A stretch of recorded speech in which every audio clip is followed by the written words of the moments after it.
आज पहिल्यांदा मी आपणा सर्वांना श्री राम जन्मोत्सवाच्या मनपूर्वक शुभेच्छा देतो। गेली 6 दिवस आपण श्रीरामांच्या सद्गुणांचं स्मरण केलं।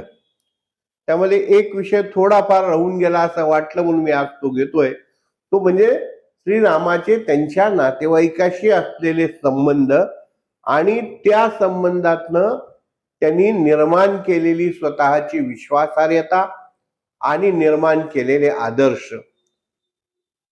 राजा राम म्हणून त्यांनी अनेक उदाहरणातनं आदर्श निर्माण केला, परंतु उत्तम पुत्र म्हणून त्यांनी जो आदर्श निर्माण केला तो राजा दशरथांच्या वचनाची पालन आपण करायचं म्हणून त्यांनी 14 वर्ष वनवास भोगला। त्याचं फक्त पित्यावरील प्रेम किंवा पित्याबद्दलची पित्याची आज्ञा मानणं इतक्यापर्यंतच ते मर्यादित नव्हतं, तर ते रघुकुलाची जी परंपरा आहे, प्राण जाय पर वचन न जाय, तसं वडिलांनी दिलेलं वचन आहे ते जर मोडलं तर आपल्या रघुकुलाची प्रतिष्ठा पणाला लागल, प्रतिष्ठेला धक्का लागत, याचा विचार रामानी केला। बंधू प्रेमाच्या बाबतीत तर आपण सहज म्हणतो काय राम लक्ष्मणासारखे भाऊ आहेत।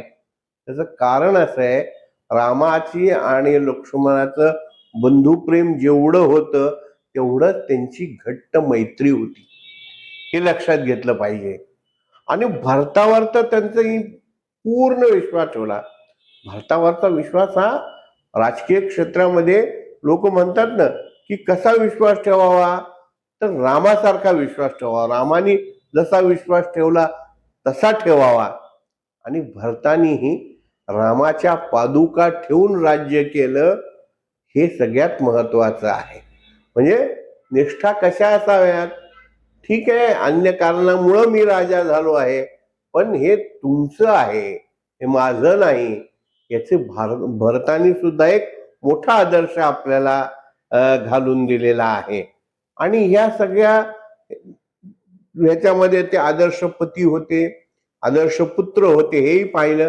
कारण रामाचं सीतेवरचं असलेलं प्रेम, संकट काळातही दोघांनी एकमेकाला दिलेली साथ ही खूप मोलाची आहे। आणि तिन्ही मातेचा समान आदर, समान सन्मान हा रामाने केलेला आहे।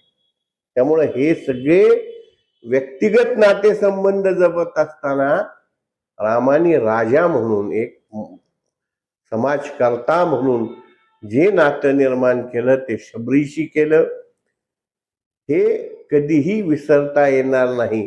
शबरीशी असलेलं नातं, अहिल्याचा केलेला उद्धार, नावाड्याला दिलेला सन्मान, त्याच्या उपकाराची ठेवलेली जाणीव, हे सामाजिक आदर्श हे रामाने आपल्या समोर ठेवले आहेत।